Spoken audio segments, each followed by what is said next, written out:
Who don't want no Section 8? Who want to be struggling? Got about 10 damn families living in one house and y'all worried about a bitch on Section 8. God, I'm living my best life over here. Living my best life over here on Section 8. And I'm gonna die on Section 8. I don't got no motherfucking plans or no future getting off of it. So if you're waiting on my Section 8, bitch, go stand back and lie, ho. You're gonna be waiting on Section 9, waiting on my motherfucking voucher. Show no man, I ain't letting it go. Period. Period. Who don't want no Section? It's really not funny when you really put it into the grand scheme of things and really what this symbolizes. But it is true that some people can be so ignorant that it is comedic. And that's comedic. And, this is why we end up ultimately where we end up, which is where things are now getting regulated and things are starting to be consolidated. And now we have to rethink things. And she's going to mess it up for everybody. So, I mean, that clip pretty much speaks for itself. It's really not much to say about that. But before we get into the next clips, we got some good ones. If you could like the video, I greatly appreciate it. Only takes a second, and it actually does help me out tremendously. So if you could like the video, again, I know it's easy to forget, but it does help a lot. And also if you could hype, if you could do both. But let's go ahead and get into the next clips. 1, 2, 3, 4, 5, 6, Section 8. I like my food on the paper plate. 7, 8, 9, 10. I want my welfare check again. Okay, bye. 1, 2. How the fuck are y'all doing? Listen, real quick, I got a 3-minute tip for those of us on Section 8. I just had to go through a lot of fuck shit, so I'm here to share it with you. That's what I do as a life coach. You either listen to it or you don't. I don't get paid, I don't make money, but I make dreams come true. You either listen to it or... A what? She said she's a what? Hold on. So I'm here to share it with you. That's what I do as a life coach. You either listen to it or you don't. I don't get paid, I don't make money, but I make... A life coach? Oh, this is going to be crazy. Oh, we done got one. We got one today. Let's get back into it. Let's hear what the life coach has to say. Dreams come true if you listen to some of this shit I have to say. I love y'all. Let's get into what I have for Section 8 participants today. Did you know that all owners have to take Section 8? I'm sure you did. If you didn't, this is your notice. All owners have to take Section 8. And then there were laws put into place to protect those of us on Section 8 from being treated unequally, which means the first one is when they say 3 times the rent or 2.5 times the rent. For Section 8 people, it is 2.5 times what we pay, not the whole rent. Our rent is called a tenant portion. It is 2.5, 3 times the tenant portion. I just want to say I've had a whole lot of unlucky adventures with looking for an apartment right now, even though I have a housing voucher and I've never been evicted. There are things that these owners are doing to keep Section 8 people out of their places. That was number one. Number two, so please know that. Let them know that you're not required to make 2.5 or 3 times the whole rent, just your tenant portion. So once they got onto that, first of all, they were saying they didn't take it. Once they got caught onto the get in trouble if they say they don't take it, they started saying they're charging us 2.5, 3 times the rent like everybody else. You can't do that because our rent is what we pay, our tenant portion. So that's what you're getting 2.5 times of. And thirdly, now what they're doing to keep us out is everyone has to have, they're putting up credit requirements. So it's equal because people without Section 8 have to have a 600 credit score. Now they're doing it for people on Section 8, whereas before most people didn't worry about our credit score because we don't pay our rent, right? The program pays the Section 8 rent. So before, there wasn't a whole lot of people worried about the credit of people on Section 8. That has changed. Everybody now has to have a $600 credit score. I mean, a 600-point credit score. So what I ran into, even A $600 credit score. This is your life coach. though I have a voucher, even though I've never been evicted, even though I've never been in trouble, even though it's just me and I, yeah, they're still able to keep me out by requiring me to have a higher credit rating. Here's the thing. I'm almost close. I'm only 100 points off myself. So I said, since I was blessed to have a place this year, I'm going to take the year to tighten up my credit. Those of you with low credit scores, start challenging your credit right now. Go on your credit, delete those things off your credit, and then get you a secured credit card and start paying it off. Up your credit. How the fuck are y'all? Imagine you pay for a life coach and they ruin your life. This is crazy. And let's really put this into perspective for a second, because I want to take my time with this. I want to take my time. But let's really put this into perspective and frame this how it needs to be framed. First of all, she's mentioning that they're tightening the regulations and the requirements ultimately of what they need from some of the Section 8 tenants in order to verify that they're going to be a good tenant. The bar was already low, but because the bar was so low and people took advantage of that, now they have to even get more granular with how they're trying to filter. Because really think about where the bar was at. Most people on Section 8 had a very minuscule amount of rent that they had to pay. And the taxpayer and the government and ultimately the program was covering the rest. Would you believe there's people who don't even pay the little bit that they're supposed to pay and still end up getting evicted? Would you believe that? Because we review it all the time, and we've reviewed it many times. One of my more popular videos was a woman who had 50, I believe, let's just say allegedly, because I may not remember the numbers all the way, but I believe it was $58 rent. But what I do remember is not only was her rent only $58, and it had been that way for a long time, but it had actually got cut to $26 a month. And she still ended up in court getting evicted and didn't pay that. So the bar was already low, to my original point. It was already low, and people still couldn't meet that bar. So now they actually have to hold you to something, because honestly, you all have bigger concerns than that if you are somebody who utilizes the program. Let me explain. F what the bar is. There's not even going to be landlords pretty soon that's going to rent to y'all, because y'all also damage the property. So regardless of whatever the new regulations are or what the new standards are, you have a lot of landlords and a lot of renters who are pulling out and opting out completely and just deciding they don't want anything to do with it either. So you're burning at both ends of the candle, and you're starting to feel the pressure. Now, to wrap this up, and we can get into the next clip,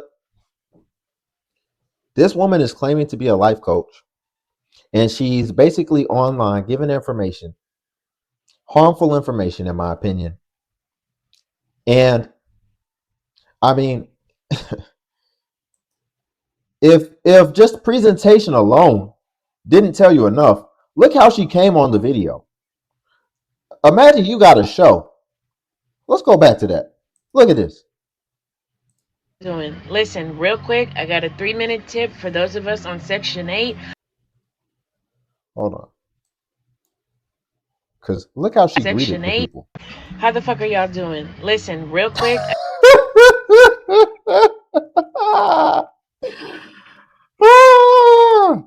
Imagine you got a life coach and the way they greet you. How the fuck is you doing? If that doesn't make you opt out of whatever program she got, then you're beyond saving. Let's go ahead and get into the next clip. I might starting off my show like that. They're trying to evict us like we don't know our rights, but we educated and we fighting back. What if I told you that we could stop that eviction? Are you, or do you know? She's educated. She's fighting back. She's part of the life coaches program. So now she knows what she got to do. Anybody that's currently facing eviction, well, then you came to the right place, sis. I know you probably got a lot of questions and concerns, but guess what? I'm here to help. I need your engagement so I can continue making content like this, but let me know if this helps you or helps someone that you may know, and if you want me to make more of it. Like I said, I'm basically dropping gems, keeping your keys, keeping your peace. Let's talk about it. They trying to evict. Did she say keeping your kids, keeping your peace? Is this where we're at? I got time today. Let's dive a little bit deeper. Let's see what type of advice she's giving. I guess this is going to be the life coach episode. Let's see.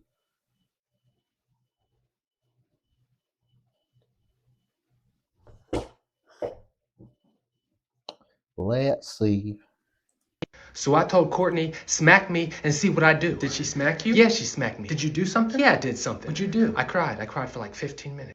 So I told Courtney, smack me and see what I do. Go to how to stop. It says, please don't scroll without engaging. Go to howtostopevictions.com. They have a howtostopevictions.com. Is this what we're doing? I can tell you how to stop an eviction. Pay your bills on time. Oh my goodness. So this is kind of what she does, I guess. And I'm not trying to focus on her. But if you put it out for the world, then we get to kind of look at it, and review it. And she's marketing herself, so it's not like I'm reviewing something that she's not necessarily proud of. So I'm sure you guys are aware of the comments and seeing the back and forth between me and him, but basically he's a property manager and he's talking about you will be evicted, you can't stop an eviction. Now mind you guys, this is the very thing that we are talking about. Not only is he giving Queen, but he's giving exactly what we're talking about. This is what... Okay. So I guess you have some people, I might have to cut that out. That was probably copyright music. But I guess you have some people who are monetizing their ability to be on here and basically not pay their rent, but then at the same time, they're teaching the laws and they're teaching the ways that you can actually fight these things and take advantage. Ultimately, is what it comes down to. And that's why we review these things, because it absolutely is a strategy. And it absolutely is calculated the way that a lot of people are abusing the system, the taxpayers, and in a lot of these cases, as you can see, the landlords and the renters. And it's just not right. We will watch one more. Let me see if I can find something. You know what's always diabolical to me, and I don't give a fuck what y'all say. It is a low blow, but it ain't low. Why do y'all know that y'all got public assistance, everything, and then be fucking with people? You know that you have a Section 8 voucher. You know that you got hella people unlawfully living in an apartment that they're not supposed to be living in. But y'all will still get up on this internet and y'all will fuck with people as if the whole world doesn't know your business because you're a charity case. And so what makes me, it always behooves me, it just behooves the fuck out of me, that you guys don't sit back and tell your siblings or your family, like, hey, yo, chill. Mommy on Section 8. Mommy got a Section 8 voucher. If they run up in here, where mommy gonna go? You know what? No, nobody tells them that, because black families will... That's how y'all talking to y'all kids? Because at first I thought she was just talking about family members, but now, is she saying, is this what you need, how you need to be talking to your kids? Literally let you all sabotage your mother, the whole family, because of ego and fucking pride. It's no way that my mother's would be on Section 8 and I would know that, all right? Or my auntie or whoever's on Section 8 and I would openly fucking know this. Openly know it. Openly know it. And be like, it's cool, it's cool. We still gonna beef with people that pay all their shit cash. And so when they come back around and they say, I'm tired of you fucking with me, and they call that Section 8 office and let them know, and then they come through and they sweep through and they take your mother's Section 8 or your sister or your cousin's Section 8, and now y'all all can't live And y'all don't even be thinking to yourself, like, when everybody get homeless, where do they go? Oh, they go to mommy's house. They go to mommy's house. What house? The Section 8 house. That mommy got a Section 8 voucher for. Like, somebody cannot just call the fuck on you and they won't send somebody out to investigate that. Trump is in office. They will snatch the fuck out of your voucher. I don't know what is wrong with y'all. Like, y'all don't think about nothing. Y'all don't think about nothing. And so, if you try to play with me, that's how I'm coming. That's how I'm coming. Stop playing with people. Everybody's not playing. You try to play with people and their lives and whatever all that is, and when a motherfucker start playing with y'all, it gets real detrimental out here. Cause y'all can't live without these fucking vouchers. Y'all haven't even tried to make an attempt to live without a Section 8 voucher. All right? Ain't nothing wrong with having low income housing. I grew up in low income housing until my parents got us the fuck out. But other than that, stop playing with people. Stop playing with people. Y'all know y'all shit is not together, but y'all be on this internet playing with people. Like it can't get like that. Yeah, and here's the thing, right? Because let's let the government assistance thing breathe, as well as let's get serious for a second and talk about the broader issue, which, in my opinion, the broader issue here as well is it comes down to I'm noticing a trend that people just don't know how to keep their personal business personal to them. They come online and they air all their dirty laundry. And ultimately, even if it's not online, if you're on government assistance, that's okay to just keep that to yourself, right? That didn't used to be something that people were proud of. And I would say a lot of things people need to show a little bit more restraint and just keep it to themselves. And had they been able to do that, then they wouldn't have so many problems come down and they'd be able to sustain for longer. And it wouldn't become such a big problem and it wouldn't be so problematic. That's one of the things I look for. If I see somebody who is always telling their business, and I'm just talking about personally, right? In a real life interaction. If I'm interacting with somebody and they can't keep their own business, that always signals to me they definitely can't keep my business. And I don't go around telling people's business. And that's why, and I know how to keep my business to myself. And I think if people were able to do that, and if they were able to restrain themselves and refrain from just spilling all over the place, and they could actually just keep some things close to the vest, especially some things that weren't solicited in the first place. Nobody asked you for that. You just can't wait to come either online or just in person and just spill out on everybody. If you could just kind of show a little bit more restraint, you would have a lot less problems in your life.